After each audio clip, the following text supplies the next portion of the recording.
It is April 10th, 2025. The time is 6:31. We're calling the regular board meeting of the Royal Oak Schools Board of Education to order. With that, I'd like to invite you, if you are able and willing, to stand for the Pledge of Allegiance.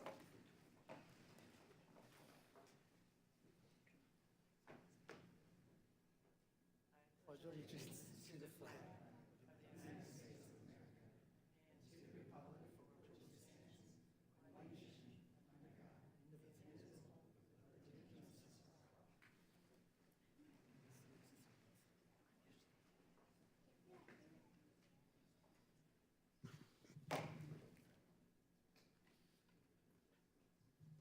Which brings us to item 3.1 on the agenda this evening, which is the acceptance of the agenda. Do we have any additions or deletions to tonight's agenda? Seeing none, the agenda is approved as presented. Item 3.2 is the approval of minutes. We have a motion to approve the minutes. Okay, motion by Trustee Van Heitzma, second by Trustee Cook. Or any discussion on the motion? Seeing none, I'll call for a vote. All in favor signify by saying aye. Aye. Any opposed? Motion is carried. Item 3.3 is the acceptance of donations. May I have a motion for 3.3? Motion by Trustee Jasinski, second by Trustee Van Heitzma. Is there any discussion on the motion? I may ask Superintendent Fitzpatrick to describe what this is. Sure. So we do have a very substantial donation by a family to Royal Oak High School and for scholarships. And just due to the size of the donation in the amount of $572,758.66, we are pursuing some protocols and practices that will be put in place for this money moving forward, both fulfilling what the donors had in mind for it, as well as how it will outlive maybe some of us at the table moving forward for scholarships, and just really to have documentation and questions answered well in advance right now as we receive this donation. So we are working on that. Ms. Abell and I are working on that with Mr. Loomis and also the family in mind. So we'll receive the check for now and work on parameters moving forward. And I can update the board with those soon. And my apologies for rushing through the meeting so quickly. Trustee Jasinski, would you like to read the motion you made? Sure, love to. Yeah. Resolved that the Royal Oak Schools Board of Education gratefully accepts the following donation as presented from Mr. and Mrs. Richards in the amount of $572,758.66. Trustee Van Heitzma, does your second still stand? Perfect.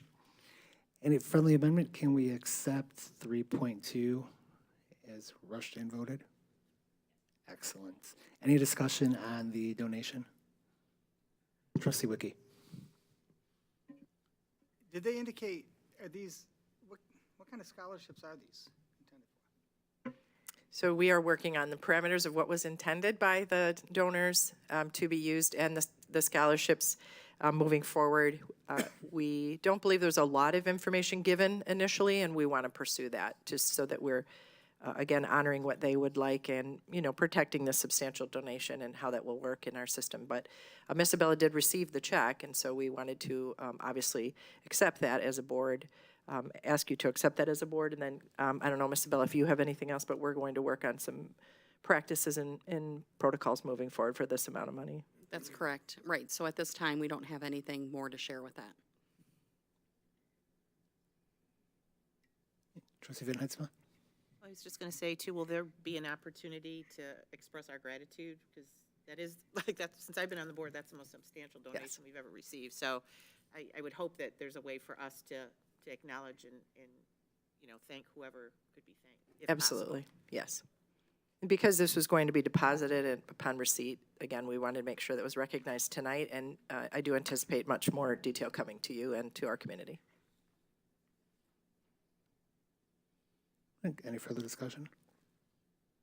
Soon I'll call for a vote. All in favor signify by saying aye. Aye. Aye. Any opposed? Motion carried. to agenda item 4, which are our proclamations. 4.1 is a proclamation for National Arab American Heritage Month. May I have a proclamation? Trustee Wiki. Whereas Royal Oak Schools recognizes and celebrates the rich cultural heritage, achievements, and contributions of Arab Americans.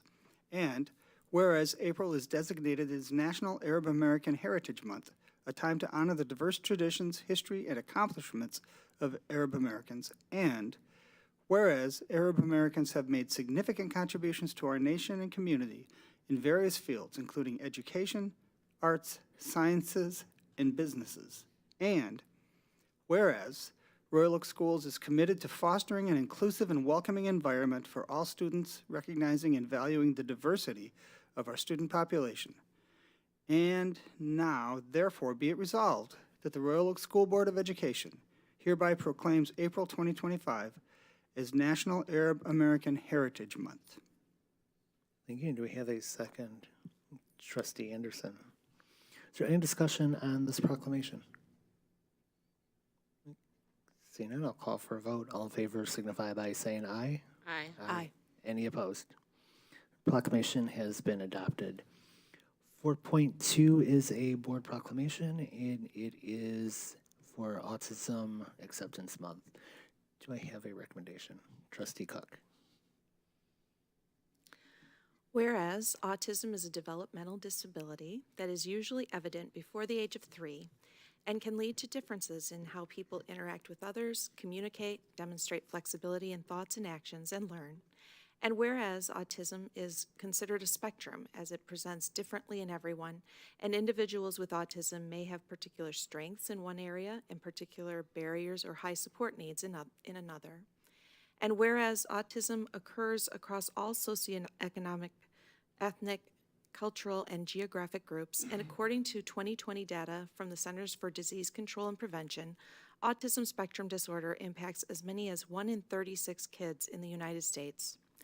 And whereas school educators and families across Michigan strive to provide services and supports to ensure that all students with autism can fully participate and thrive in their education and beyond.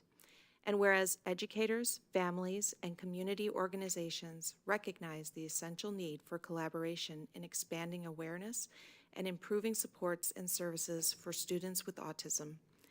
And whereas this April, the Royal Oak Schools Board of Education joins students, families, and school district staff in celebrating the unique and positive identity of students with autism.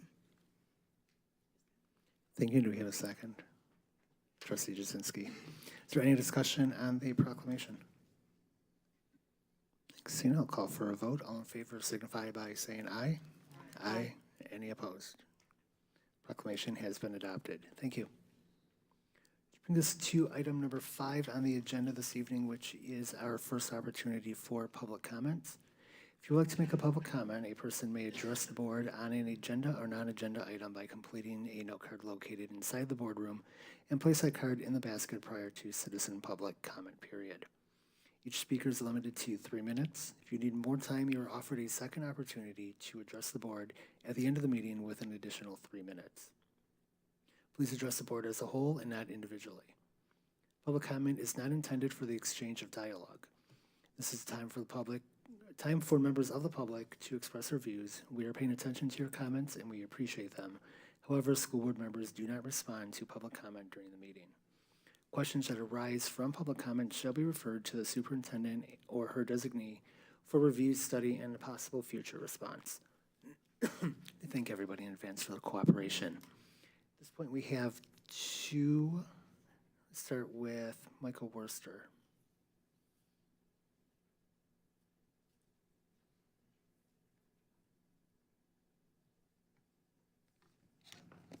Thank you. Is this on? Yes. Okay, cool.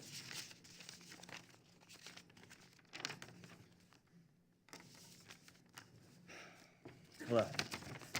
So I would be out of character if I did not mention my eager anticipation for the June board meeting where the safety committee will present a safety plan, of which parents hope contains a mechanism for finding guns on non-students at school properties. So please allow this on record. The real reason I am here as a passionate parent is not to berate, belittle, or beguile, but to bequeath. Wherefore, threatening letters are arriving at schools and their districts to cease any programs related to inclusion, equity, or diversity containing the consequence of federal funding. Wherefore, this district made resounding commitments even today to keep schools diverse and desegregated. Wherefore, the Parent-Teacher Association was founded in the 1970s solely to promote inclusivity in schools against the Jim Crow laws.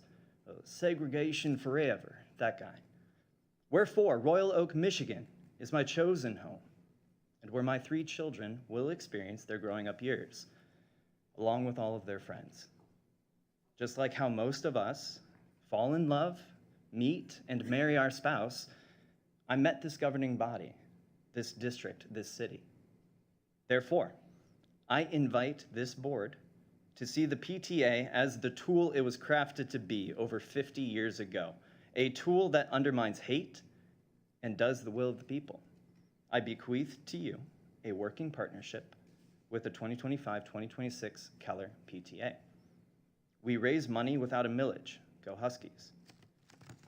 In closing, I look beyond this board to my fellow parents and request that you also make your partnerships known, make your beliefs vocalized, take a stand, shake a hand. If you want to go fast, go alone. If you want to go far, go together. People feel alone right now. They need to know that Royal Oak is still a safe place and that we do indeed have a voice at the PTA.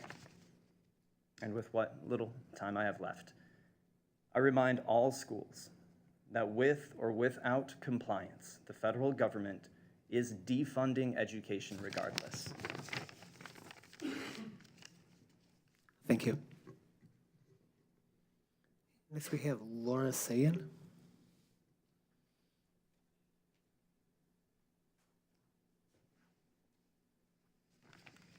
Hi, good evening. I am here today as a parent, a citizen, and a human being who is alarmed by the increasing attacks from federal agencies on our public institutions, including our public schools. Unfortunately, just a week ago, another such attack came in the form of a letter from the Federal Department of Education that requires K-12 state education agencies and local education agencies, such as our district, to certify that they will comply with Title VI and Students for Fair Admissions versus Harvard, or risk losing their federal funding or being found liable for false representation. In a twisted mockery of hard-won civil rights era legislation and the weaponization of a highly problematic Supreme Court ruling, the Department of Ed has put at risk DEI programming under the premise that it favors one race over another, and seeks to police language around race, ethnicity, religion, gender, etc., to the point of eliminating the discussion altogether. As you know, ROPS has an entire council dedicated to justice, equity, diversity, and inclusion, a major factor in my family's decision to move to the city and send our children to its wonderful schools. Presumably, the very existence of this council and its vital work to ensuring our district is safe, inclusive, responsive, and culturally competent could be at risk. I am urging this board to have specific and intentional communication with the superintendent's office, our state's Department of Education, the governor's office, and probably for the best, legal counsel, about responding in a way that protects the district's DEI initiatives, programming, and curriculum. I also urge the district to make public its response so it is clear to our community where we stand. We must continue to protect all students, celebrate the ways diversity strengthens our relationships, learning environments, and overall community, and stand firmly against thinly veiled attempts to chip away at what makes our public schools truly democratic institutions. My understanding is that SEAs have until April 24th to respond to the Department of Ed's demands, and so as always in the face of a crisis, time is of the essence when it comes to taking action. Thank you for all you do. Thank you.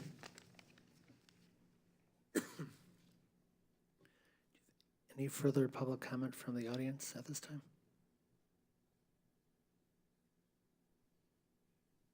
All right, bringing us to item number 6 on tonight's agenda, which is recognitions, presentations, and reports. We'll turn this over to Mr. Rolinski.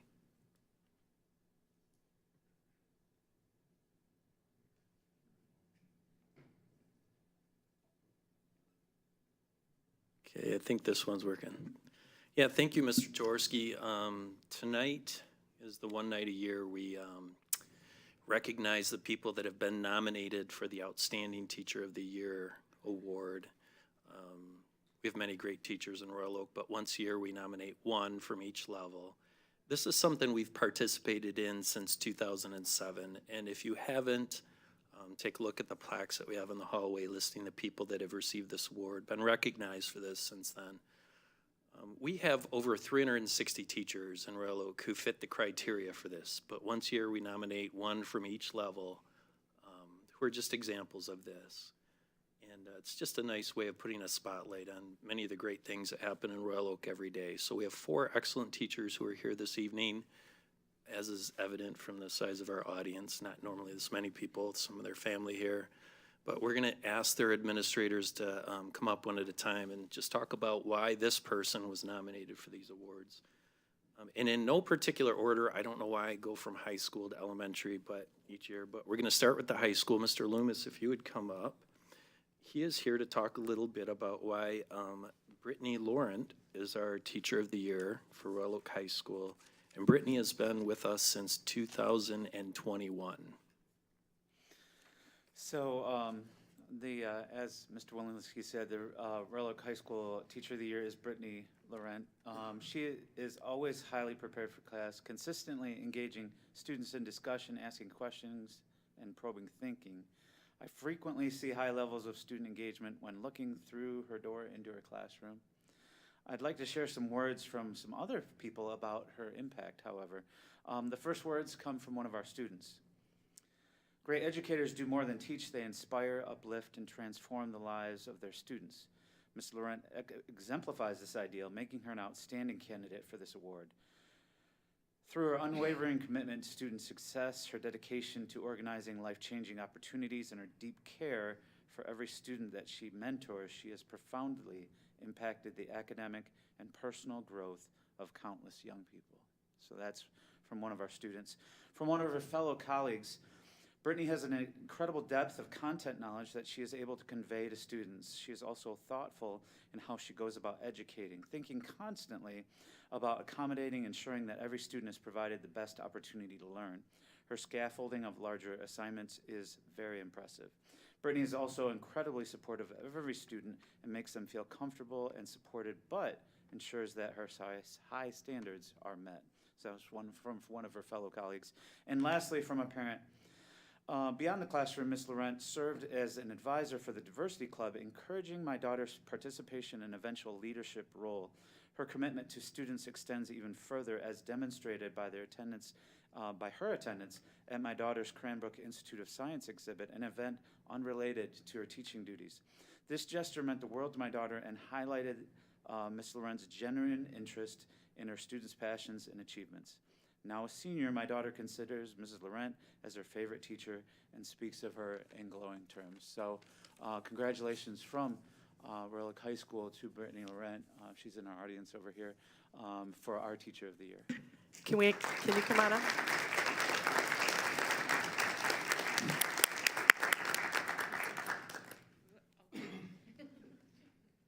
No more than 4 minutes. Right.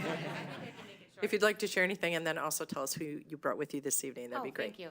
I'm really grateful to be able to be here in front of everyone today to receive this really outstanding award and to be recognized in such a way, especially on behalf of such a staff where it makes it really easy and fun and enjoyable to be the creative and engaging teacher that I aspire to be. So I'm really grateful for the people that I work with and to share this with my husband today, who joined me in this honor. Thank you very much for having me.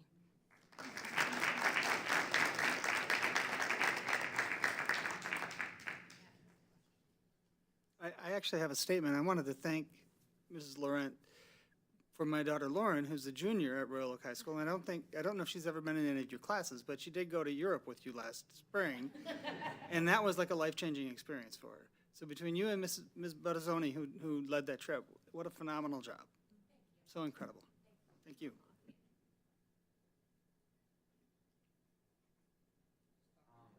I wanted to vouch for Miss Loren as well. She's an incredible teacher. I had her last year, and yeah, she's also an amazing Model UN advisor.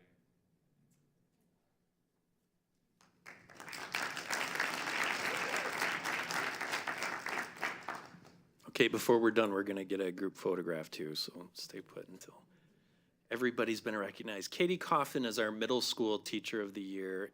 Katie was hired in August of 2019, and here to speak about why the middle school nominated Katie is Assistant Principal Miss Mallory.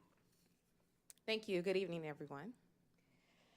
It is an absolute honor to recognize Royal Oak Middle School's Teacher of the Year, Caitlin Coffin, someone who was not only an outstanding educator, but also a true light in our school community.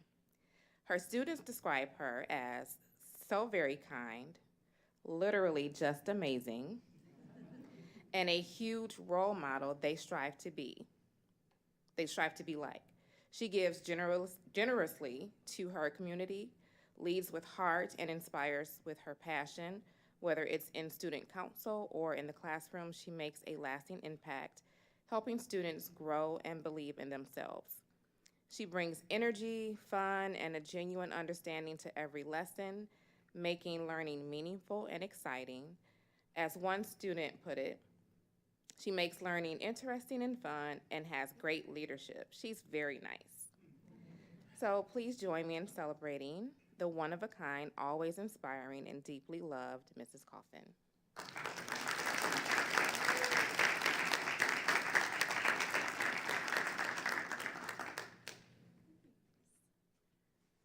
Hello. I was wildly unprepared at the actual Teacher of the Year celebration, so I could hardly say anything, so I wrote stuff down this time. Good evening. Thank you so much for this incredible honor. Being named Royal Oaks Middle School Teacher of the Year is truly humbling. I share this with my amazing students who challenge me to grow every day and teach me as much as I teach them, my supportive colleagues who inspire me, and the families who partner with us in and outside of the classroom. Teaching middle school is more than just a job for me, and it always has been. Middle school is such a special place. It's loud, unpredictable, and full of energy. These years are full of change and discovery, and it's a privilege to work alongside students as they figure out who they are and who they want to be. These students are curious, hilarious, and full of potential, even on the days when they claim that they have lost every single pencil and folder that they've ever owned, or they spend the entire hour roasting me. This recognition means the world to me, and I'll carry it with pride as I keep doing the work that I love. Thank you. My husband is here.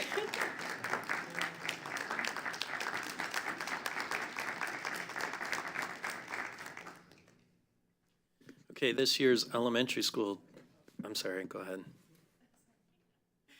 I just wanted to say that my son has had the good luck and fortune of being in Miss Coffin's class for 2 years, last year in her class and this year in a co-taught class.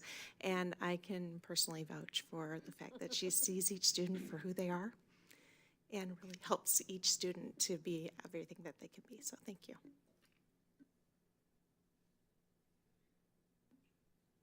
Okay, thank you. This year's elementary school teacher of the year is Jeanette McLeod, kindergarten teacher for Keller Elementary. Ms. Dryden is the principal of Keller, and she's going to talk about why she was nominated.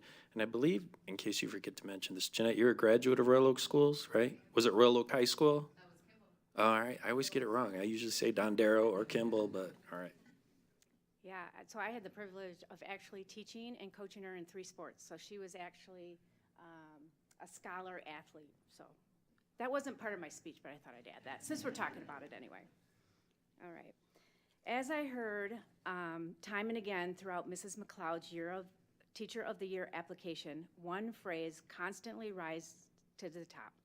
She goes the extra mile. It's a sentiment echoed by her colleagues, parents, students, and of course myself. From morning handshakes, fist pumps, and warm hugs at the classroom door, and also to proudly wearing a duck costume at the state robotics competition to cheer on her team, Mrs. McLeod shows up every time in unforgettable ways. I could honestly sing her praises all day, but instead, let me share a few quotes directly from those from her application. A former parent of 3 wrote, Mrs. McLeod cultivates a physically and emotionally safe classroom where every child feels valued. She uses a calm down corner with sensory tools and visuals to help students manage emotions and practice self-regulation. Recognizing the importance of social emotional learning, she teaches conflict resolution through role-playing and I statements, empowering students to express their feelings constructively. Whether using flexible seating for comfort, engaging students in interactive morning meetings, or celebrating positive behaviors, Mrs. McLeod ensures an inclusive and structured space where students thrive both academically and socially. A former student, Sarah Milligan, wrote, Jeanette McLeod is a bright ray of sunshine, radiating creativity, growth, and innovation everywhere she goes. She invests in individuals while constantly utilizing her expertise and education for good in the overall community. Mrs. McLeod is a passionate, lifelong educator at the core, constructing me into a critical thinker through her classroom and continuing to serve as an inspiration over a decade later. She impacts me and hundreds more students through her lasting glow.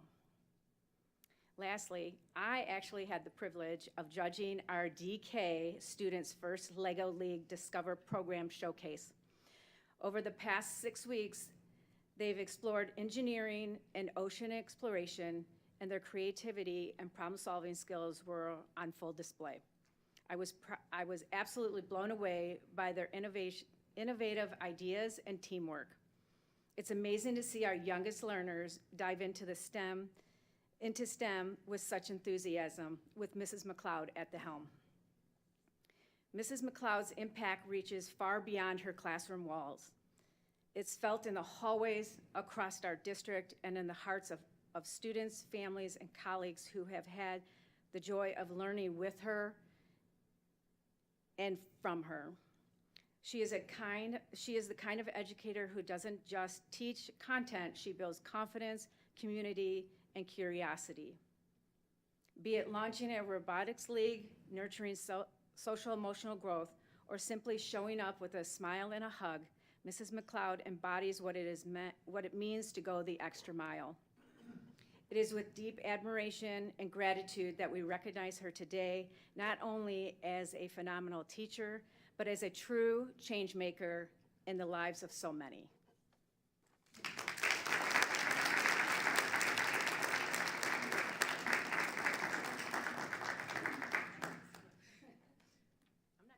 I'm crying. I was unprepared before, and now I am again. I just want to say thank you. This is, hearing these things, you come to work every day just because you love and you have a passion, and knowing you're not doing it to get recognized, so having this honor is really great. This is a district I grew up in. I met my husband here. My kids are going to graduate here. Actually met him in this building, my husband. So it's full circle here. So thank you, and I really appreciate it. And I have a bunch of people here.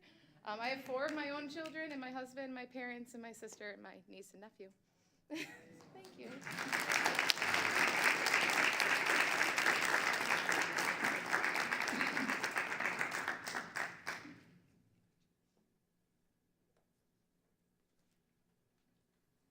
Okay, a very important part of what we do in Royal Oak is provide service education for early childhood or youngest children. And I believe this is a new category this year. And we have many exceptional early childhood teachers. And this year's recipient or nomination for this award is Sarah Hoover. Sarah has been with Royal Oak since September of 23, so not a long time, but very highly regarded. And here to speak about why she was nominated is Danielle Truesdell, Supervisor of Early Childhood Programs. Good evening, thank you. Yeah, it is very nice that while the district and the county's been recognizing staff from kindergarten all the way up since 2007, this is the first year that early childhood has been recognized as a category. So it's nice to see that people are recognizing that the education starts long before they arrive in kindergarten. And as Mr. Walensky also shared with us, Sarah Hoover has been with us just a very short time, and I think that really is a credit to how important she is to our building. She is a teacher consultant for our special ed, early childhood special ed students. These are students that are in the gen ed classroom, but they need some extra support, and so Sarah comes in and she works with the students side by side with their classroom teacher to make sure that all of their needs are being met. Sarah is, in addition to meeting the needs of all the other students that are in there, not on her caseload, but crawling all over her lap because everyone wants to work with Miss Sarah. So we are very fortunate to have her. She was, again, these were her colleagues in the building that nominated her and voted her. And it really is a testament, given that we've got people that have been there 10, 12 years who are also wonderful teachers. However, she just stands out because everyone works with her and she works so closely. She is never afraid to jump in and help. She also is mentor to two of our brand new staff members. And I think one of them is with us here today, and she said she is her lifeline. She can't imagine getting through the day without having Sarah down the hall to say, I need help, what do I do, what do you think? So she is always calm, cool, and collected, and ready for whatever the day brings. So I just wanted to say thank you, Sarah, and we're so glad we took you from another local district. I won't mention which one. So would you like to come up? Okay.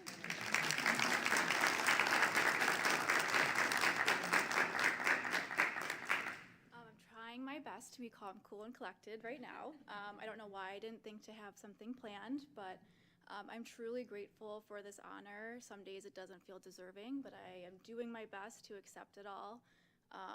As an early childhood special education teacher, I'm modeling a lot of that language to use for students, so I don't have a lot of anecdotes to share. Today I was met with, no, Miss Sarah, go away.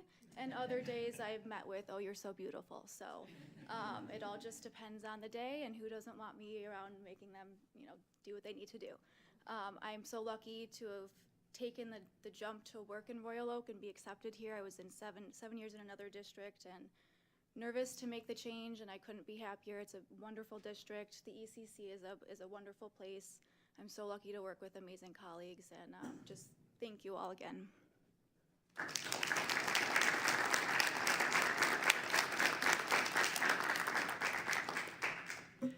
Sarah, did you bring anyone with you tonight? Oh, hello. I figured as much when he jumped up to take photos, so I thought we'd give him a shout out for that. I just want to mention, first of all, we were able to surprise each of these staff members in their own schools and bring a sign, and we even made a second round to Ms. McLeod's class with her sign and brought Sharpies for kindergartners, which is a risk, but I will say, but they did really well, those permanent markers, signing it, and then I believe you're going to put it in the hallway too, and just a keepsake for you. But in addition to that, and then tonight's recognition, I will be joining our staff members of the year and their families out at Oakland Schools on May the 8th, which happens to be the next board meeting. But I'll be going with our staff out there, and that recognition at the county level it's a wonderful evening. You're joined by colleagues across Oakland County who are also being honored by their districts, and they do a really nice presentation there because you're all deserving. And as Mr. Walensky said, we take this opportunity once in a while to single out some staff and really highlight them. So I'm very proud to work with all of you, and congratulations on your awards.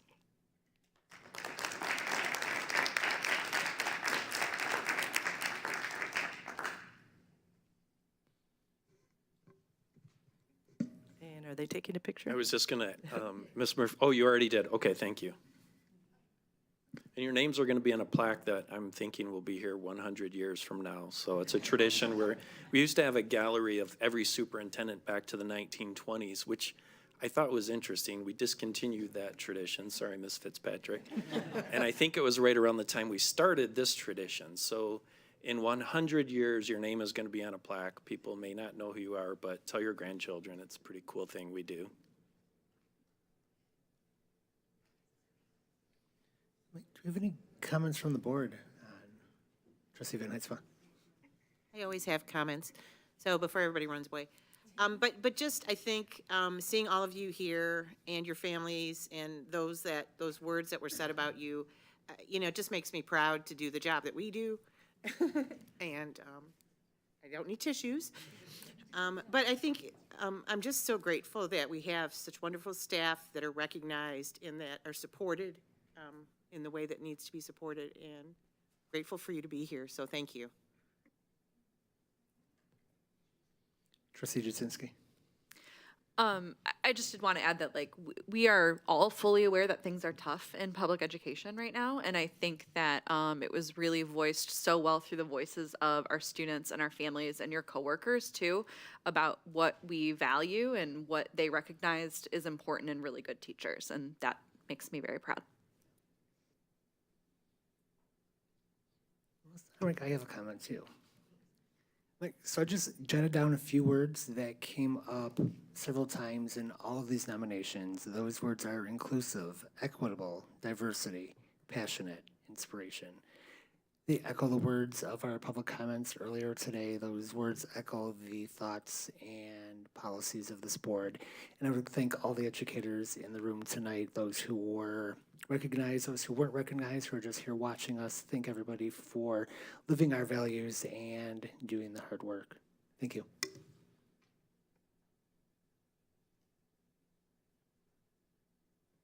Oh, and I'll keep talking. Moving on to agenda item 6.2, which is diversity, equity, and inclusion. I'm going to ask Ms. Phillips to come up.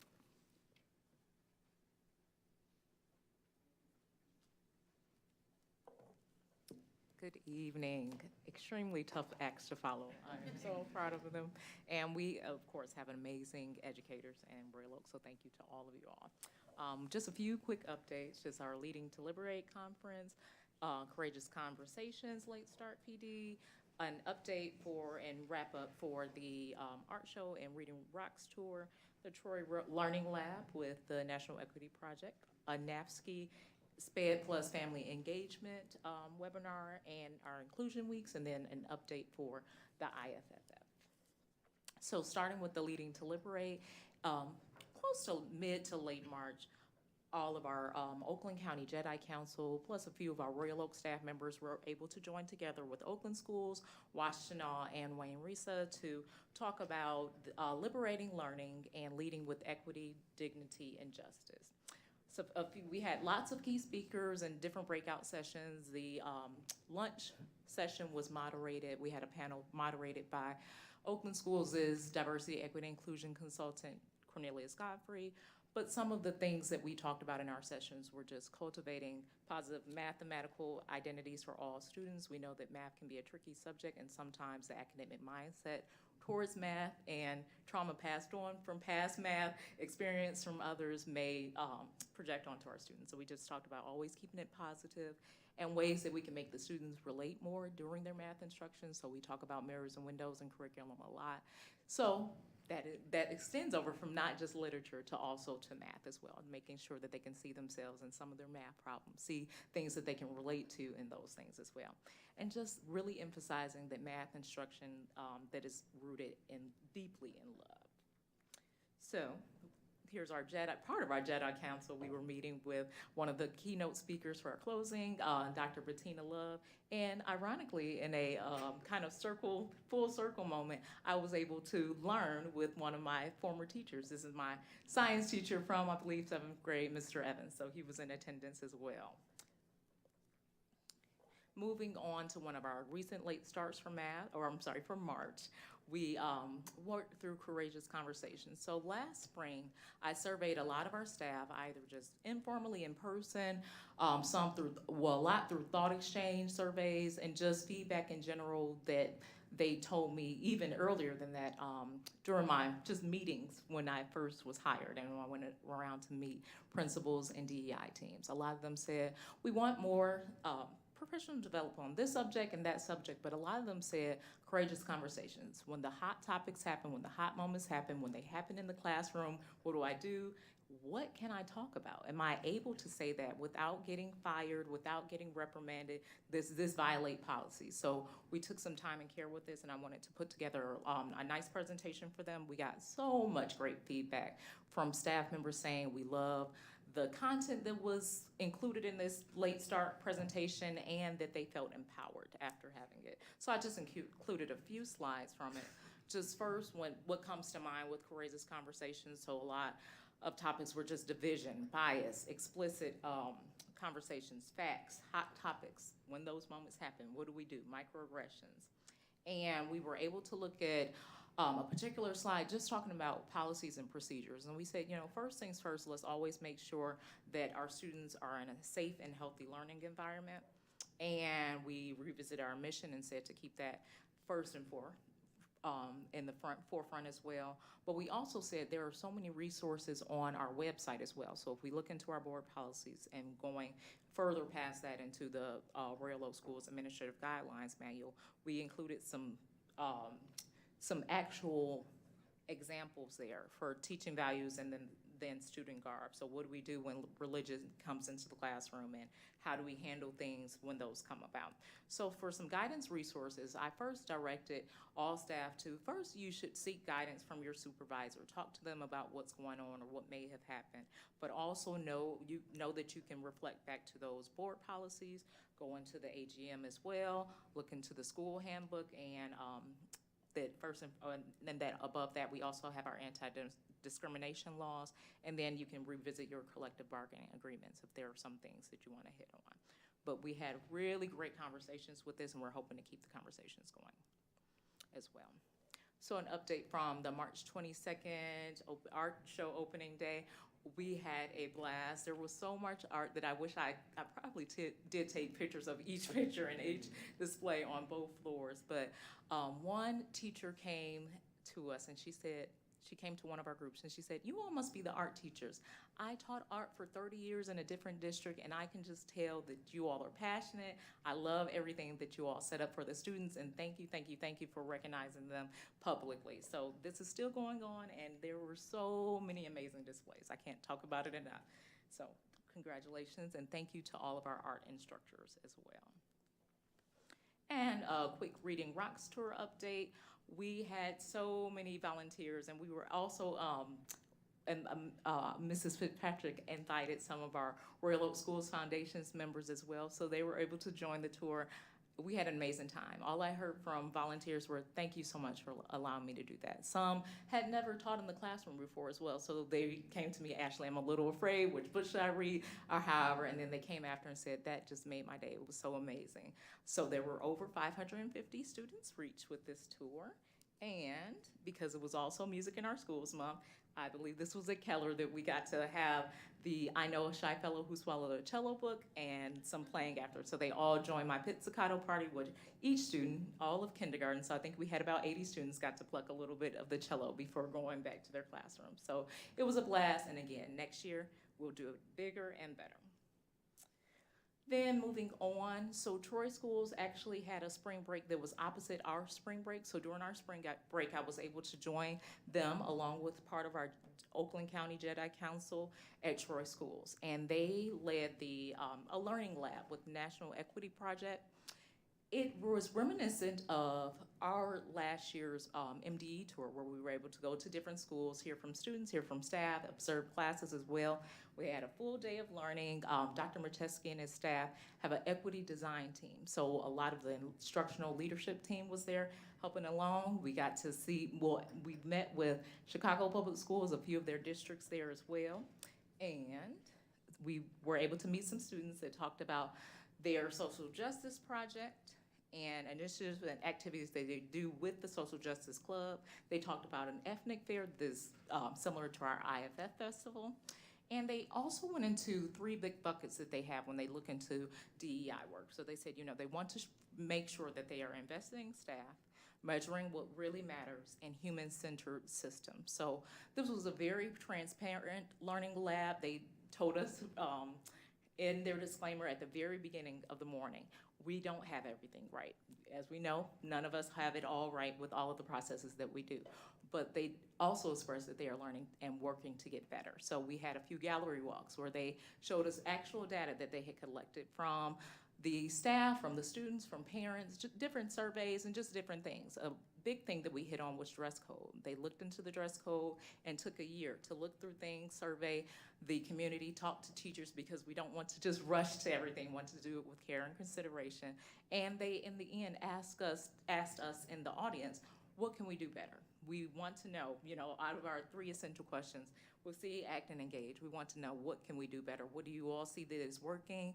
What can we do better to engage? So I was very happy to learn along with them as well. And yesterday, we had our NAFSCE, that's the National Association for Family, School, and Community Engagement. We had, and they were teamed with the Exceptional Lives Foundation. We had a quick webinar on better communication and stronger connections, just building family engagement and special education. So we started off just talking about building trust and making sure that when our families, before they even arrive to that first IEP meeting, that they know the process, that they know the timelines, that they know the basic rules of everything. Also using clear communication, and when possible, always using plain language, not using big terms if not needed. And they compared it to when you go to the doctor and you're given a diagnosis maybe, and the doctor may throw out some big terms at you and you're like, just tell me, exactly what's going on. So breaking it down as much as possible, but at times, if those longer terms are needed, to use them as they apply. On the other side, they also talked about reducing burnout for our SPED staff. They said that that's one of the areas where you will see many staff members and also spec ed administrators getting burnt out. So they said, first things first, make sure that you are checking in with them, whether you're a parent, teacher, an administrator in the building, a fellow teacher down the hall. Stop in, check in with your spec ed staff and say, just how's it going? How's your classroom if they have a classroom, or our classroom teacher, and what can I do to help? So I logged off that webinar and I ran down to our spec ed administrator's office and just expressed those things and said, we're here for you all as well. They also just talked about a family-centered approach, so teamwork between the school and with the families as well. And moving on to our Inclusion and You Matter Weeks. Royal Oak High School is hosting their You Matter Week coming April 28th through May 2nd. Throughout the building, they have lots of posters and QR codes where the students can scan them in and get different information and sign up for some of the sessions. These are just some of the sessions that they're holding, but there are lots of them. There's some yoga and Zumba. There's going to be some student and staff-led TED Talks on mental wellness, therapist-led lessons, and I hope to hop over for the therapy dog visits as well, but there's so much more that they're going to do, and they're creating some calming spaces as well. So that's coming up at Royal Oak High School. For Royal Oak Middle School, it's going to be May 19th through May 23rd, and more information is to come for that. So I'll make sure to update you all, but it'll also be through their newsletters and communication to parents. And last but not least, Mr. Worster provided us with an updated flyer for the IFF Festival. And again, it is May 2nd at Keller, but open to all. And it's going to be 6:30 to 8:30. They have added lots of information for some of the music acts that are going to happen. There are some food trucks, of course, and then the silent auction. So you can head over to Keller's website and down to their PTA tab to see more updated info, but that's just the reminder and save the date. And that is all. Thank you. Do we have any comments or questions? Trustee Anderson. I wanted to thank you for the reports you bring us every month, and just to let you know that how much we value your work. Thank you. Trustee Van Heidsma. Yeah, so thank you. Same thing to duplicate what Mrs. Anderson said, but just the everything that's being done. So I was glad to see the collaboration and with Troy and things that they're doing in alignment with what we're doing in Chicago Public Schools. I know we have audience members that have come from Chicago, so yeah, I can't see them. So, But, so yeah, thank you for everything that you're doing. I think, you know, last month we had the presentation on, you know, the For religious diversity. religious diversity program. And so all these programs that you're bringing to us, I think our students are just fully engaged, our staff are fully engaged, and so we truly appreciate all that. So thank you very much. Thank you.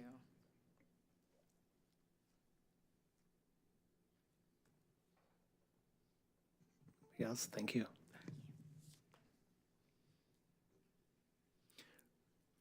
So item 6.3 on tonight's agenda, which is our student representatives to the board. I don't know who wants to go first, but take it away. I will go first. So first, we're going to start off with the wellness queen, and they'll be coming up soon on Monday, the 21st, going out to Royal Oak High School. And just, I'm pretty sure, like a really quick Google form going on there. And then I would like to talk about a lot of things, actually. There's a lot going on because it's the end of the year. And so starting April 11th, around like 8 a.m., oh, thank you, sweet. I can Thank talk you. loud. Out of my abilities. At 8 a.m., My Star will be open for parents to check and see if there's anything that needs to be added to the schedule and be reviewed. That will be open until the 21st, about 3 p.m. And then we are currently having no school on the 18th, a half day on the 11th.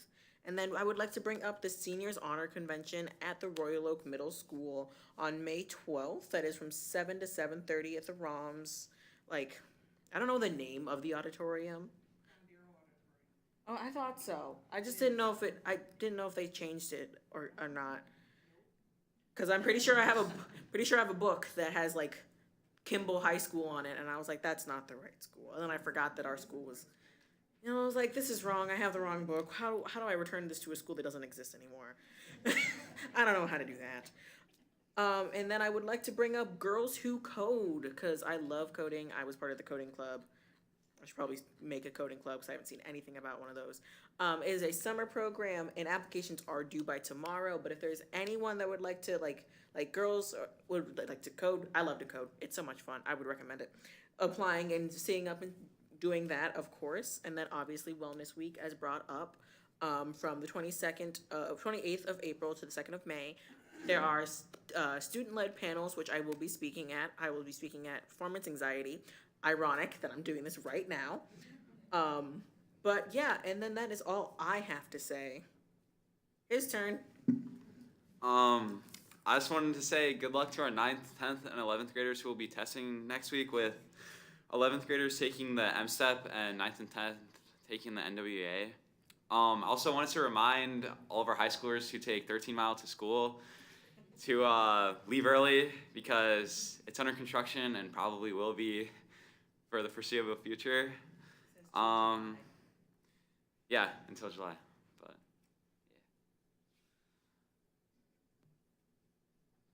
Great, thank you. Does anyone have any questions? Okay, so the quarter ends Friday. I didn't thought you were gonna say that. Sorry. Quarter ends Friday, so check your grades, check the kids' grades right now. And see what teachers will let you turn in stuff late, and then make sure to give them treats for grading those assignments late, because that is a pain to do. Yeah, that's about it. Make sure to get on their good sides right now.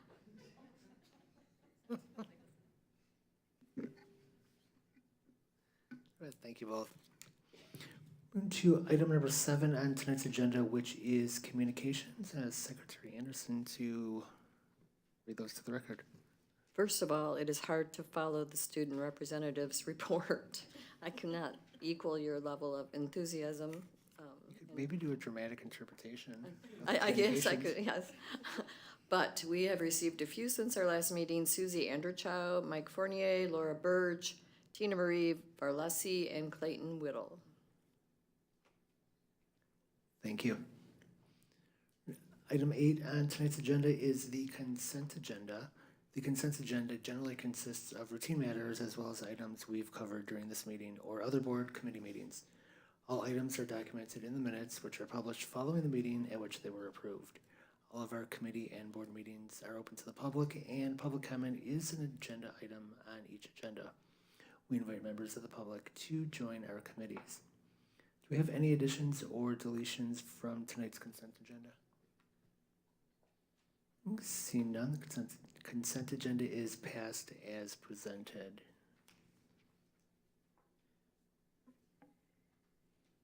Brings us to item 9.1, which is our superintendent's report. Superintendent Fitzpatrick. Thank you very much. Well, in just keeping with the celebration of all staff, I just want to let everyone know that we're making great plans to appreciate all staff, both from the district level and the building levels, and in collaboration with our PTAs in the month of May.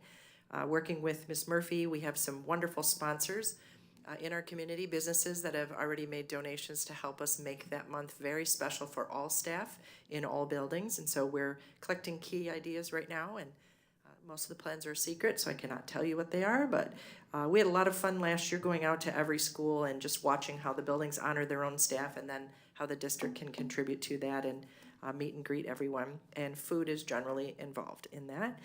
I'd also like to encourage everyone at home who has not yet enrolled their child for next year. If you're new to our community, or if you're bringing in a kindergarten student, please come in and enroll. We're making key staffing decisions right now based on those numbers, and I know it's only April, but we really want to be well prepared and plan, and also to attract or retain new staff if we need to. Right now is very key in hiring season. So we encourage all parents with students that will be attending school next year that are new to those schools or coming in as kindergartners to make sure they enroll. And we get updates from Mr. Walensky on a regular basis. I'm assuming we will have that tonight, but really wanted to pitch that process. Questions can be fielded by our enrollment department here. Teresa Bauman has a wealth of knowledge and it answers all kinds of questions for folks. Also, the Safe Routes to School major grant, you may have heard me speak about Safe Routes to School previously. The district was awarded a mini grant just shy of $100,000 to be spent on health, wellness, and programs. I'm very proud to say that through the work with Jennifer Nipper, Dr. Ioannis, meeting with groups of teachers in each school to have volunteers in place and to really do some creative things, talking to kids about being more healthy, and very safe in their own community as they come to and from school. But the district is now collaborating with the city to work on a major grant application, which won't really be applied for until 2026. But in the meantime, the grant program requires that we collect data, which really is as much about the school as it is about the neighborhoods and areas around the city of Royal Oak. Our sidewalks, our crosswalks, the lights, any of the things that may need to be updated. We take a close look. So we're working with the city and with the private schools in the city of Royal Oak for this. Parents received an email this week from me and from our communications department asking for their participation in a short survey. There's also a link to a student survey. We're asking all children grades 3 through 12 to take that student survey as well. And then all of that data is collected and passed along to the Safe Routes to School Committee. And with that data, they then help us build a plan for what we need in the community to create that application in 2026. If awarded, it has the potential for a substantial amount of money for all schools, both our public schools and the private schools, and the entire community will benefit. So while it's called Safe Routes to School, it's really safe routes around the entire city of Royal Oak, because with the perimeter that we're allowed and then the span of the grant that can apply, I believe we'll hit every single corner of the city. So I just encourage our families to look up that email and please participate in the surveys. And then finally, I'm also very proud of the work that our district does. I thought we were done using the term uncertain times when our pandemic subsided, but I'm encouraged every day with the work that goes on in our classrooms, the strength that our teachers have to pursue the topics, to even listen to a presentation about courageous conversations and what folks should say and not say. And I was in the classroom for a long time, and we didn't think about those things at that time, and now we are, and I'm just proud that we are. And we're really thinking about meeting the needs of all of the students in our district and supporting our families. So even the reference this evening again to our strategic plan, which was passed a couple years ago, that really speaks to who we are and the students that we want to serve and the families that we recognize belong to our entire community here in Royal Oak. So I have a lot of pride in what we're working on, and I'm very confident in what we do here. And we remain focused on what we can and cannot do. Of course, we do consult legal counsel, as was mentioned tonight as well. But we also know that there's just strength in the work that we do and making sure our students feel safe and coming to our doors every single day. So I thank this board and my team here and the rest of the team across our schools for that work. Do we have any questions or comments for the superintendent? I think I'll use this opportunity to give an update on our search for our new superintendent. I think it fits well here. So there's a community survey that went out. All community members, all district community members received that survey. The last time you can fill out that survey is tomorrow at 4 p.m. The survey closes in less than 24 hours. So if you've not taken that survey and you want us to know what your thoughts are on the qualities we should look for in our next superintendent, please be sure that's done by tomorrow. There's going to be 2 opportunities, virtual opportunities, to have your opinions heard with our Michigan Association of School Board consultant who's assisting us in the search for our next superintendent. His name is Dr. Rod Green. Those opportunities virtually will be April 15th at 6:30. That will be a staff opportunity, and at 7:30 p.m. there'll be an opportunity for community, parents, and anybody else who can attend the 6:30. You can also attend at 7:30. On April 22nd, Dr. Green has scheduled a time to meet with our union leadership. April 23rd, there's a late start that day for all students. There's going to be an opportunity to meet and discuss for staff then. There's a 6:30 community engagement event, and the board will be meeting at 7:15 to review the results of the survey and all of those community input gathering events that have happened before that. The application for any candidate who's interested in becoming our next superintendent is May 1st. On May 9th at 4 p.m., the board is going to meet in what is called an interview prep session. That meeting, I believe that's the meeting that's not open to the public, correct? All the other meetings are open to the public. This is allowed by statute to be a closed session, and that's what we'll be doing at that time. On May 13th and 14th, both of those nights at 5:30, we'll be conducting our first round of interviews. On May 16th, 2 days later at 5 p.m., we'll be conducting what is anticipated to be our final interview and most likely a selection of our next superintendent that night. On May 16th, the final candidates will be available to the public for a meet and greet prior to the interview. And earlier that day, probably mid-morning throughout the afternoon, those candidates will be given the opportunity to tour the district, several buildings and facilities throughout the district. If anybody has any questions about the process, please feel free to reach out to us through our board emails, and we will answer those questions for you as best as possible. Does anybody from the board have any questions? I think we all know that information. Perfect, thank you. Brings us to agenda item 9.2, which is curriculum and instruction. Thank you, Mr. Jaworski. In Royal Oak Schools, we are a community of excellence for many reasons. I would say one of those reasons is because of our strong dedication and commitment to diversity, equity, and inclusion. We emphasize in all of our buildings and classrooms the importance that welcoming all of our students and families is a top priority. So tonight's insight, or this month's insight into curriculum focus and learning video is going to touch on diversity, equity, and inclusion. So I will get that ready for us here.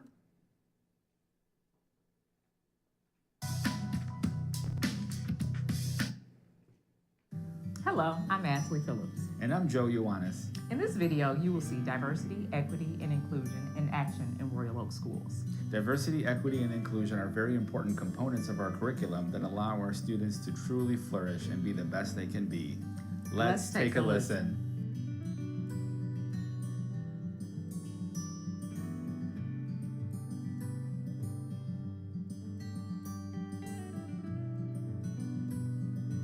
Here at Adams, we integrate DEI into our daily instruction in a lot of different ways and through a lot of different initiatives that we as a committee have put together over the last few years. One of them is our student Jedi group, which Rachel can talk about. Yeah, our student Jedi group is a group of 4th and 5th grade students who realize that diversity, equity, and inclusion is an important thing to have at the elementary level in our little community. So they have started some initiatives around the school to make the school a better place. So just really great to see that the students themselves have kind of taken that upon themselves to look within our own school community, but then also like the Royal Oak and greater community. Another thing that we do is Book of the Month. So this is prepared by the Jedi Committee, and so once a month we get together and we kind of look and plan out the year for picture books that will integrate as a building. And they do, we plan activities for them, and so it's like K-5, and then we host the projects and activities around the building, so as they're walking through the building they can see, oh, we read that book too. Character Strong is a program about building strong relationships at school and creating a positive school culture. This year at ROM, students are doing Character Strong lessons every late start Wednesday in their second hour classrooms. When students do Character Strong lessons, they are working on building relationships, fostering empathy, and also working on just figuring out how to behave in a way that has everyone feel comfortable at school so that we can all have great days and learn. Character Strong challenges us to have a purpose for our kindness, not to just be randomly kind. So every week comes with a character dare. This week our character dare is called Many Hands, and the challenge is for students to pick up trash if they see it in the hallway that they might normally just leave it there. So, and then also not only to do it, but to notice what other people do when they pick up the trash. Special ed and DEI are connected, right? So when we look at that diversity piece, it's really understanding that our students have diverse needs and diverse ways of learning, and really planning for that. When we look at that equity piece, it's understanding that they need individual supports and services in order to meet those needs, and they may look a little bit different than their peers, but that's okay because we want to ensure that they have what they need to be successful. And then when we're looking at that inclusion piece, it's really creating that community, that sense of welcome where they feel valued and understood. Inclusion is important because it fosters a sense of belonging for our students, right? It also promotes respect and understanding of differences, and through that we see increased attendance, we see academic gains, and we also see some really cool lasting friendships.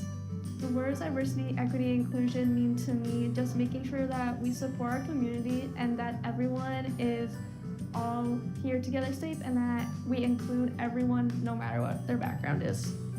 It also means like accepting people no matter their background and learning to celebrate and appreciate differences between people of different backgrounds, cultures, beliefs, anything like that. Our goal here with the Diversity Club is just to hold events and celebrate all different kinds of students at our school. So we do have like our career fairs, we put up posters, anything where kids can come and feel safe and welcomed.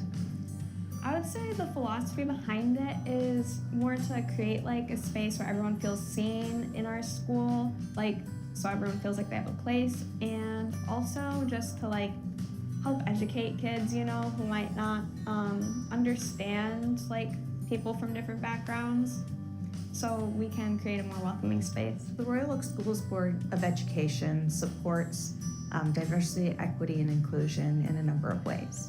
Probably the most visible way that you see the board support diversity, equity, and inclusion is through our proclamations at our monthly meetings, where we showcase and uplift various different parts of our community. We have policy committee where we enact policy. It's an important role of the Board of Education to enact policy for the district, and we want to make sure that the policies that we are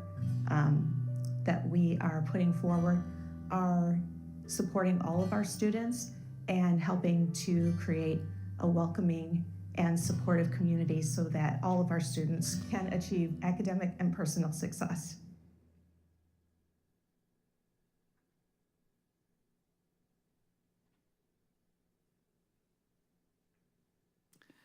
So whenever I watch that video, I've watched it several times. I usually watch that video several times before tonight. So thank you to Jarrett and the team for putting it together. But this video makes me very proud and excited to know that at all levels in this wonderful district, we support diversity, equity, and inclusion. We, at all levels, board level, administrative level, and even our students, we focus on welcoming all of our students and staff and families, which I think is a wonderful thing.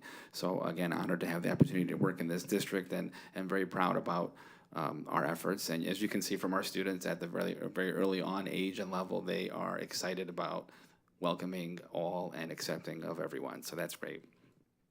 One more quick update before I go into some of the other items I have there. We do have our summer learning opportunity sessions coming up. Some communications have gone out to all families regarding the summer learning opportunities that we're hoping to provide for students exiting DK in 8th grade. Those 2 sessions, first session takes place June 23rd to July 10th, and our second session is July 14th to July 31st. So please, families out there, if you're interested in having having your children spend some time in some engaging activities focused on math and reading and a little bit of STEM and technology work, please click that link that was sent out in that all district email, and the 2 sessions there are there for you to take part in. Also at the high school level, we're going to be offering credit recovery opportunities for our students that need some extra time to make up on some of the courses throughout the summer as well. So we're excited about that and moving forward in all those areas. I do want to take some time now to bring your attention to item 9.2.1, our ELA implementation and curriculum proposal for your review and recommendation. Thank you, Dr. Ioannis. Do I have a motion for 9.2.1? Trustee Cook.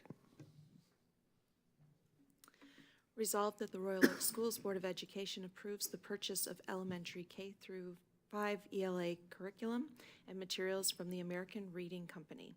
These purchases will not exceed the amount of $1,121,201 as presented in the board packet.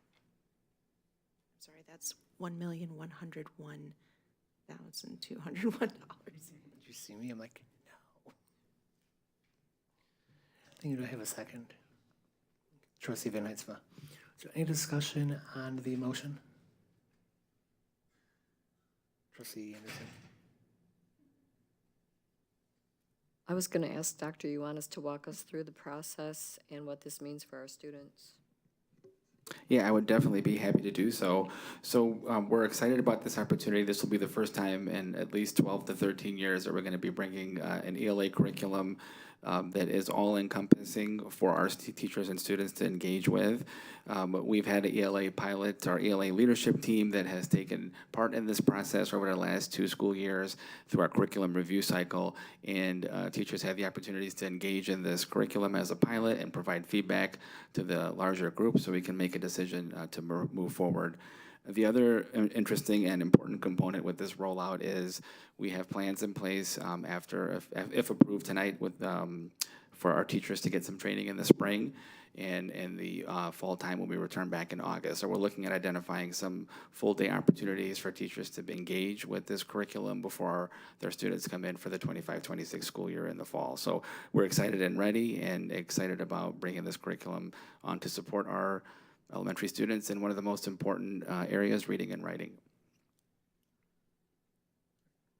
Anything else? This is Patrick. Thank you.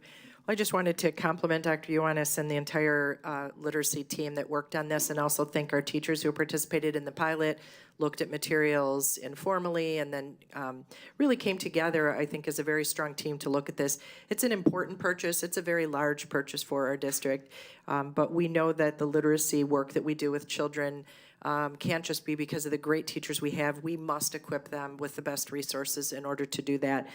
So I was impressed with the presentation at our finance and facility meeting, with the thoroughness of this program itself, what this company has to offer, and how much our students and our staff will benefit from the proposal that has been pulled together for us as a district. So really looking forward to hearing more about how this program is implemented next year, but I just am very supportive of this recommendation this evening.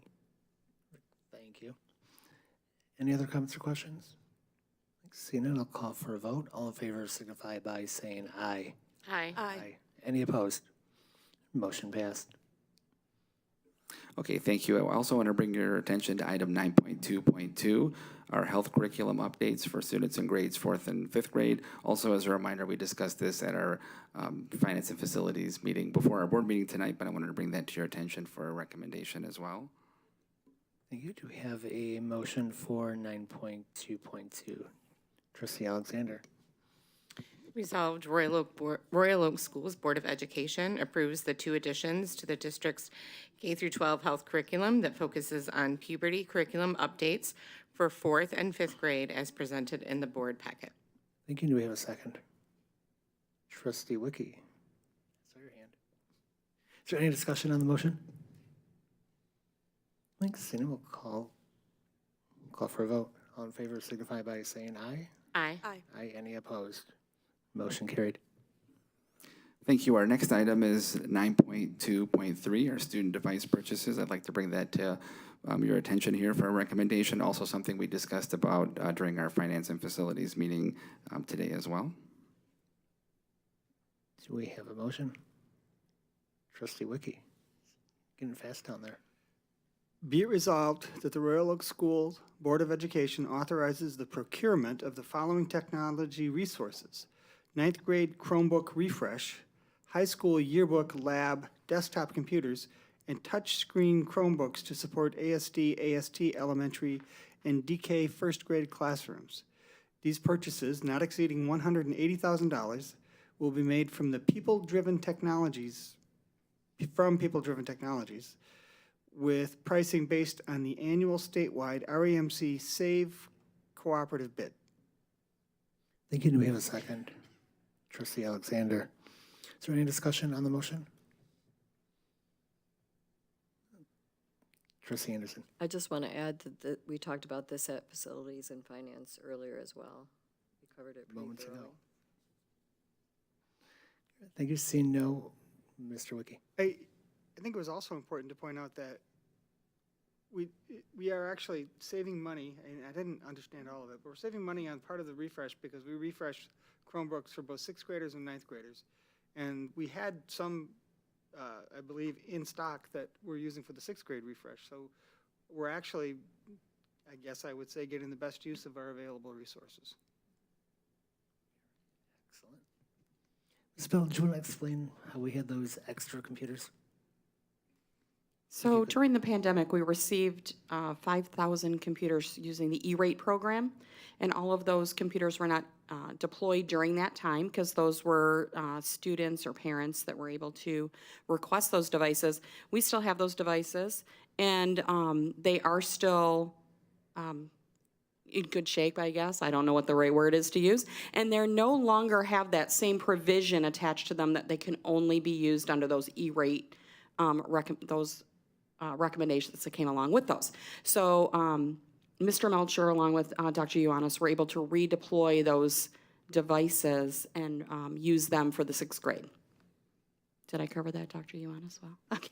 Yeah, I think that's perfect. I couldn't have said it better myself. And I think we also talked at the finance and facilities meeting that the shelf life will be until about 2029 for these devices. We were a little bit concerned about how long we've had them and haven't been able to put them to use, but they're in good shape, like Ms. Abella said. So definitely helps with savings in other areas. Thank you. Any other discussion? All right, we'll call for a vote. All in favor signify by saying aye. Aye. Aye. Any opposed? Motion carried. Okay, thank you. One last thing I have for your consideration here. This was also discussed during our finance and facilities meeting today. Item 9.2.4, CTE, Career Tech Education High School Lab Device Refresh for your board consideration as well. Thank you. Do we have a motion? Trustee Van Heitzma. Be it resolved that the Royal Oak School Board of Education authorizes the procurement of new desktop computers for the Royal Oak High School CTE program.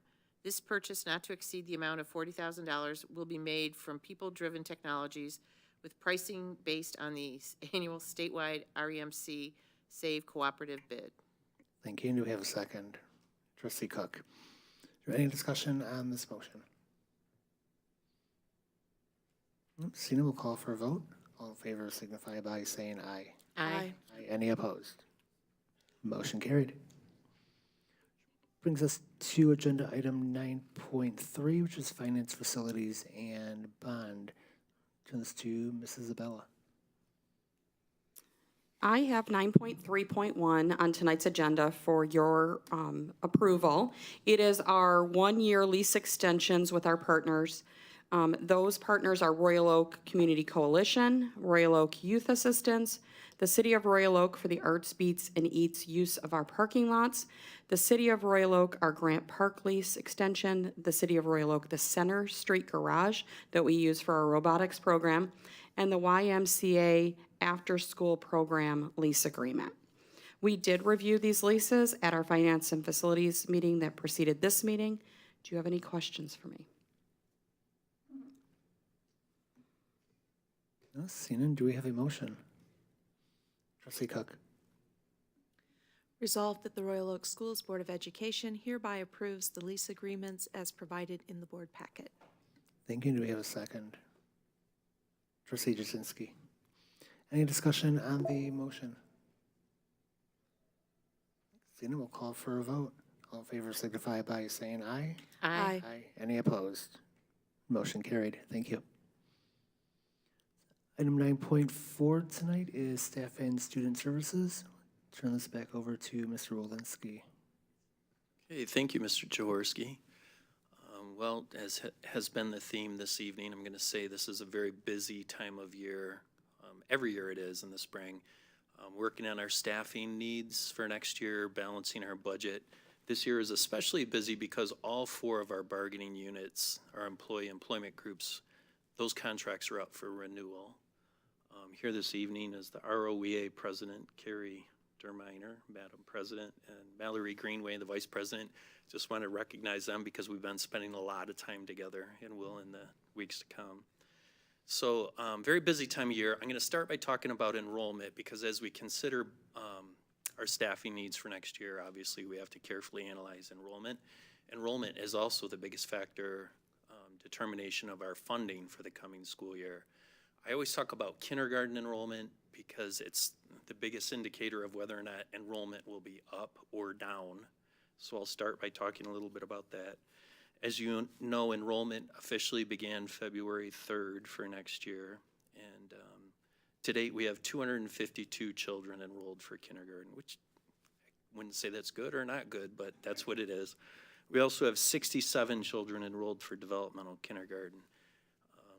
As we try to determine whether or not enrollment's going to be up or down, we had 369 children enrolled for kindergarten this past fall. We're currently at 252. And we had 87 enrolled for developmental kindergarten. We're currently at 67. So we still have quite a bit of time. Those numbers do not include what I'm going to talk about next, our schools of choice applications. We've received 71 applications for kindergarten. And I'll draw your attention to the slide that's projected now, which is school of choice trend data. These are the last 5 years of schools of choice enrollment, and I picked 5 years because that's when we started doing limited schools of choice. Prior to that, we did unlimited and I think it was grades K through 3, and then limited in 4 through 8. But the numbers even then were pretty consistent. It's kind of fascinating because, at least I find it fascinating. The number of applications we receive every year, so we define a number of seats available based on a careful analysis of how much room we have. So we look at each grade level and the number of sections we plan to offer, how many additional children can we carefully offer, say in 16 sections of kindergarten without adding additional staff, and then we set that number. And we do that for each grade, K through 8.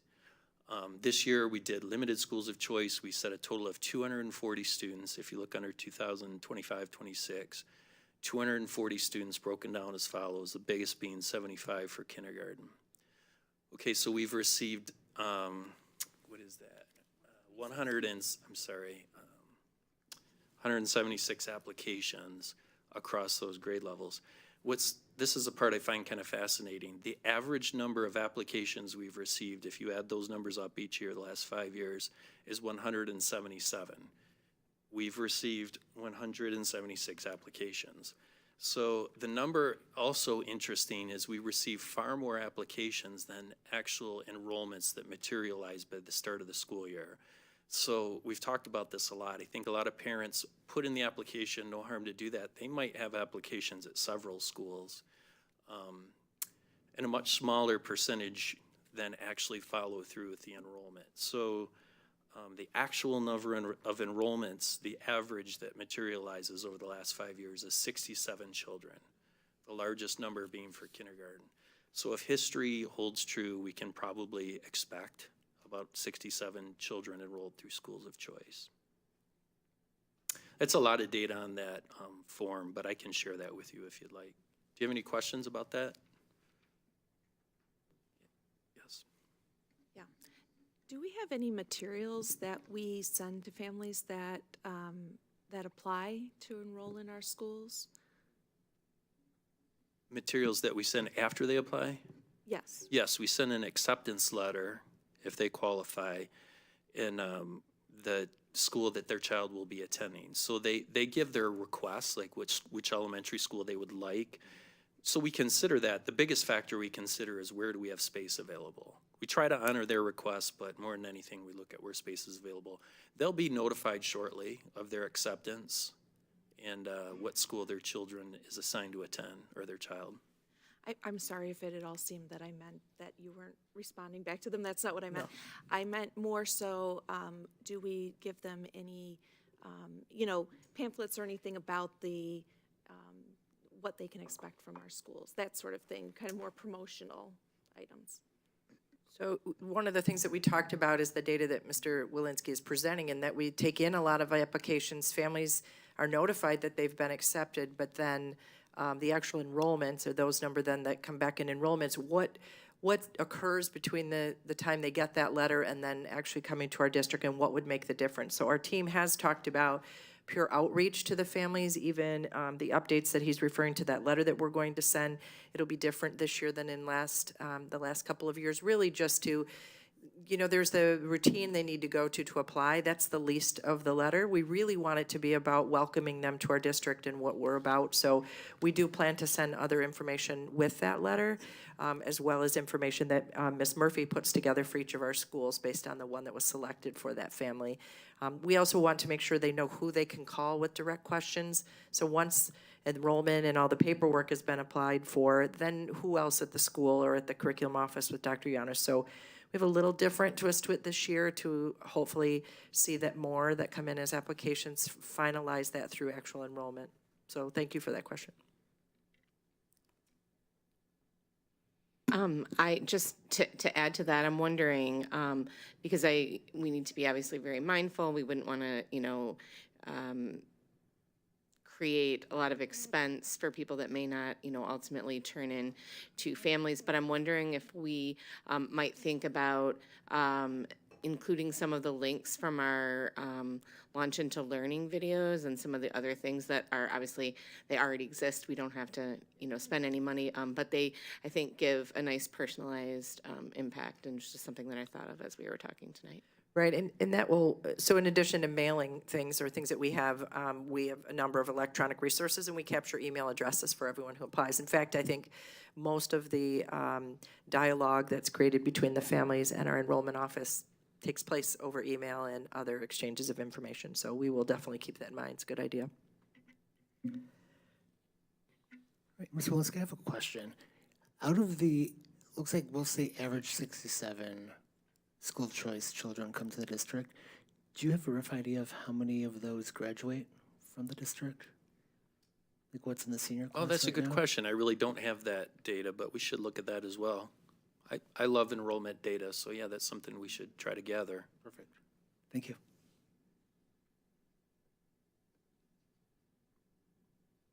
Any other questions for Ms. Walensky? Trustee Jasinski. In looking at this, we keep having this conversation kind of about the number of applicants not matching, number of enrollees, and I think at first blush that seems like a negative thing. Like, why are we not, capturing more students?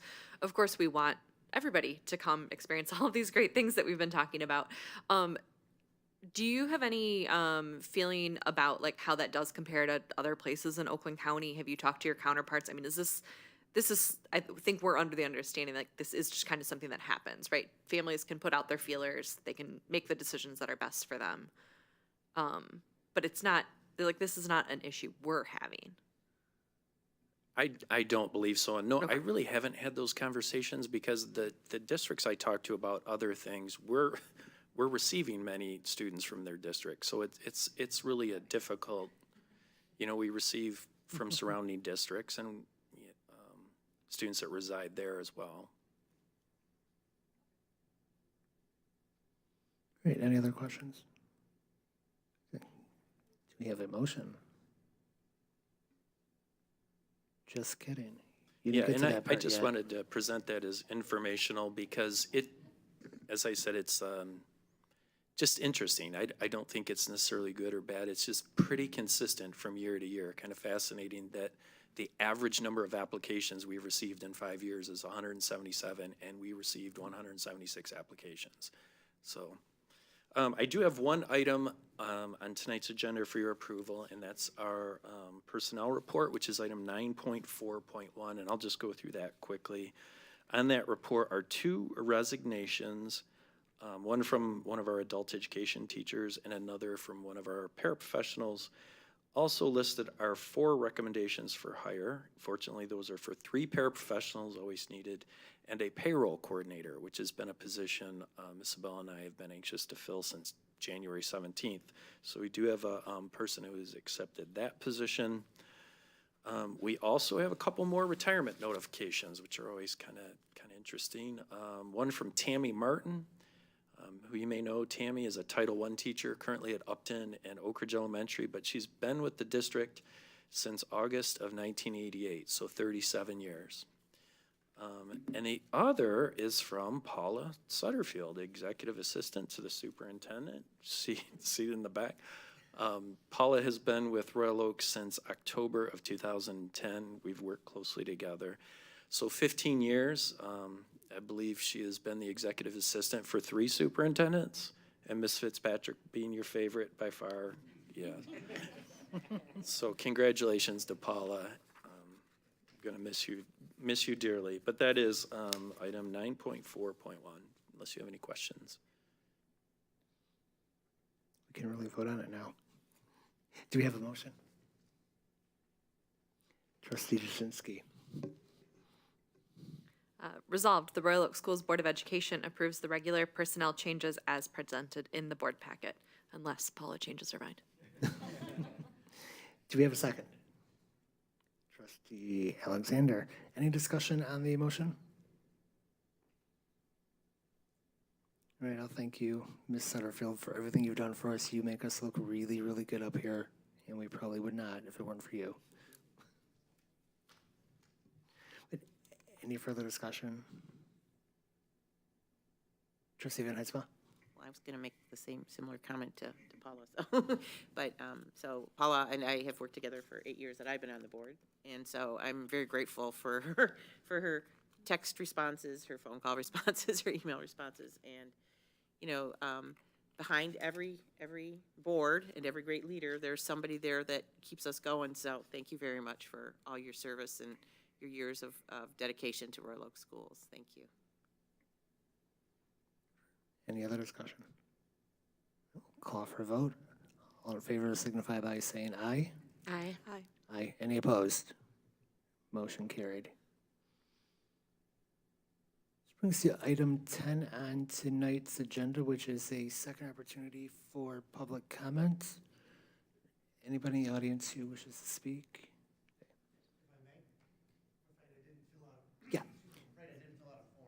No, we do ask if you could state your name and address before you speak, or your name at least, and if you could fill out one of those before you leave, we'd appreciate that. Absolutely, I can do that. I'll take it. Perfect. Thank you. Hi, my name is Dr. Clayton Whittle.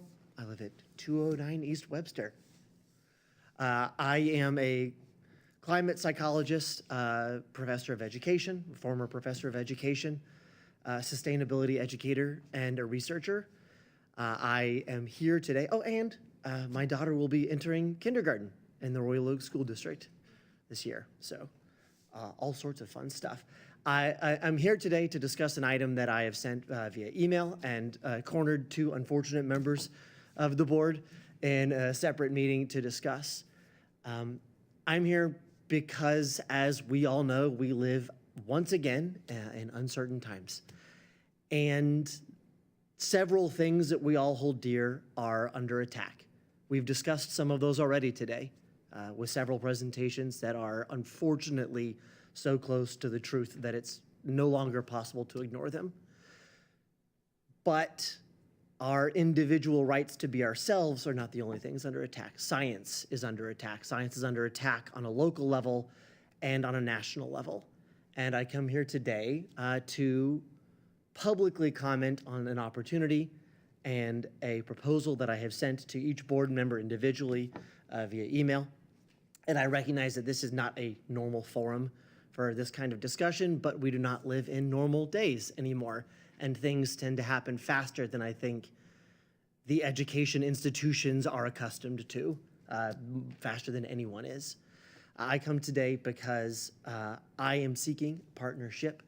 And members of institutions that are also under attack, such as NOAA or the Paleontological Research Institute, are seeking partnership with a local school district, specifically the Royal Oak School District, to help develop climate resilience education that is appropriate and specific and unique to a district.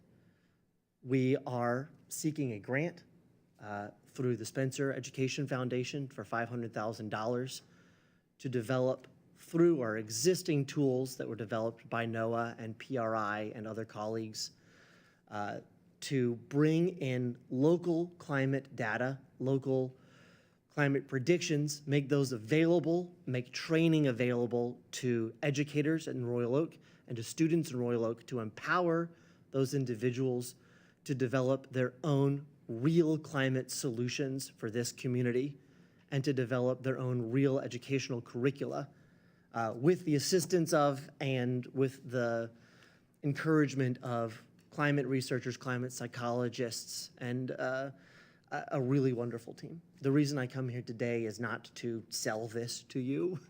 It's not the appropriate forum for that. I come here today because I want to bring it to everyone's attention as a matter of timeliness, because we live in a world in which federal grants that normally we can say, well, I'll apply today, and 5 years from now that money might show up. No big deal. We live in a world in which if we don't take the money now, and if we don't make the initiatives happen now, they might not be on the table soon.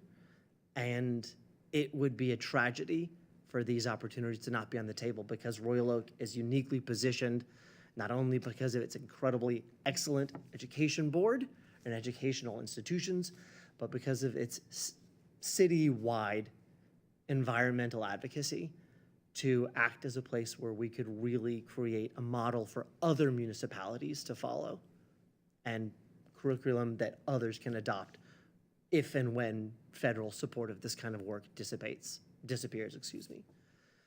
I'll not take more than my allotted time. I don't know how much time I spoke. I tend to be a bit of a blabbermouth. I appreciate your time today. That's it. Thank you. Thank you.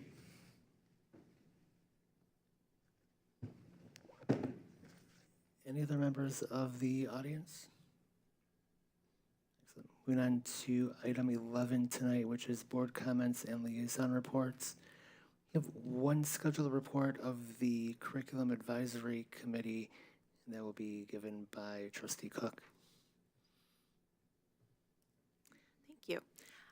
So at our most recent curriculum committee, we went in depth about a number of assessments that our students take from elementary up to middle school and high school. You've heard about some of the assessments coming up at the high school earlier in this board meeting. And we talked about the M-STEP, and we talked about iReady, and we talked about PSAT and SAT and all of those sorts of things.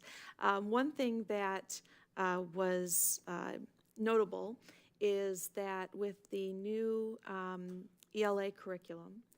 We're finding that there is an assessment that's included with that we think will really streamline the assessment for the elementary schools. So a number of assessments that were given will be replaced by the IRLA, and I won't say what each of the letters are because we guessed and we got them all wrong, I think, except for reading.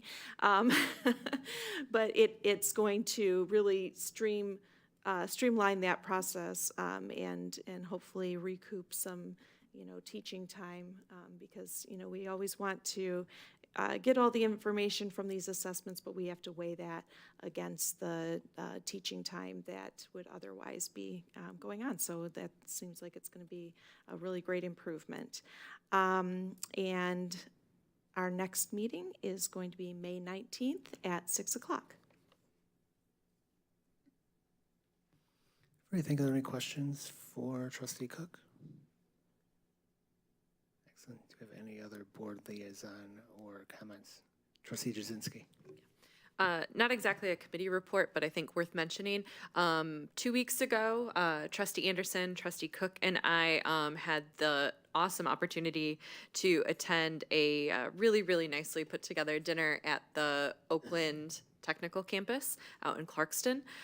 This is one of our Oakland County School Board Association meetings that we have monthly that rotates between the technical campuses at one time every year to showcase all of the resources that are at those that are in those spots. We are super lucky here in Royal Oak to have one of the 4 campuses. So even though the drive out to Clarkston was fun, we love that we have these resources here for students. And if this is a program that you're like not yet familiar about or have questions about, they have visit days and showcase opportunities and are really, really forthcoming with really connecting parents and families and current students with all of the options that they have. It's just really, even coming from being a classroom teacher, it's just a really unbelievable opportunity to just see everything that we're able to offer. And by consolidating those to a county resource, just the huge variety of things that we can offer, right? I mean, the Clarkston campus had a koi pond and an